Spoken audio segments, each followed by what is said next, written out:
মাৰ্ঘেৰিটালৈ আহিছোঁ। মাৰ্ঘেৰিটা ৰাইজৰ শ্ৰীচৰণত মূৰ দোৱাই সকলোকে প্ৰণাম জনাইছোঁ, সকলোৰে আশীৰ্বাদ লুরিনজ্যোতি গগৈ কোনো ফ্যাক্টর নয়। মার্গেরিটায় সাংবাদিকদের প্রশ্নের উত্তরে বললেন কেন্দ্রীয় মন্ত্রী ডিব্রুগড় লোকসভার বিজেপি প্রার্থী সর্বানন্দ সোনোয়াল। তিনি বুধবার মার্গেরিটার বিধায়ক ভাস্কর শর্মার সেগুনবাড়ি কার্যালয়ে দলীয় সভায় উপস্থিত হলে সাংবাদিকরা বিরোধী জোটের প্রার্থী লুরিনজ্যোতি সম্পর্কে প্রশ্ন করলে তিনি এভাবেই জবাব দেন।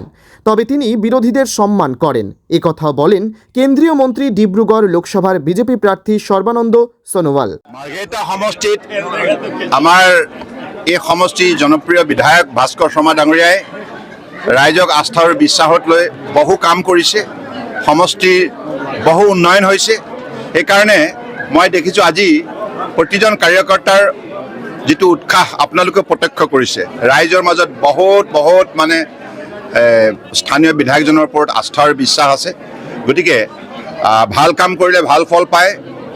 নৰেন্দ্ৰ মোদী ডাঙৰীয়াৰ নেতৃত্বত যোৱা 10 বছৰ ভাৰতবৰ্ষত যিমানখিনি ভাল কাম হ'ল, উন্নয়নমূলক কাম হ'ল, আৰু অসমতো বৰ্তমান ডক্টৰ হিমন্ত বিশ্ব শৰ্মা ডাঙৰীয়াৰ নেতৃত্বত বহু উন্নয়নমূলক কাম হৈছে। গতিকে মই ভাবোঁ যে নিশ্চিতভাৱে ৰাইজে সেই ভাল কাম কৰাৰ বাবে এইবাৰো আমাক সম্পূৰ্ণৰূপে আশীৰ্বাদ দিব, সহযোগিতা আগবঢ়াব। আৰু ৰামেশ্বৰ তেলী ডাঙৰীয়াও সাংসদ হিচাপে 10 বছৰে সমষ্টিটোত বহুত উন্নয়নমূলক কাম কৰিছে। গতিকে সেইকাৰণে মই আশাবাদী আৰু ৰাইজৰ ওপৰত মোৰ অগাধ বিশ্বাস আছে। মই মাৰ্ঘেৰিটা বিধানসভা সমষ্টিৰ ৰাইজক মই তেখেতসকলৰ শ্ৰীচৰণত প্ৰণাম জনাইছোঁ, সকলোৱে আশীৰ্বাদ বিচাৰিছোঁ, সহযোগিতা বিচাৰিছোঁ। মাৰ্গেৰিটা থেকে মিঠুন বড়ুয়াৰ প্ৰতিবেদন, গণ আওয়াজ।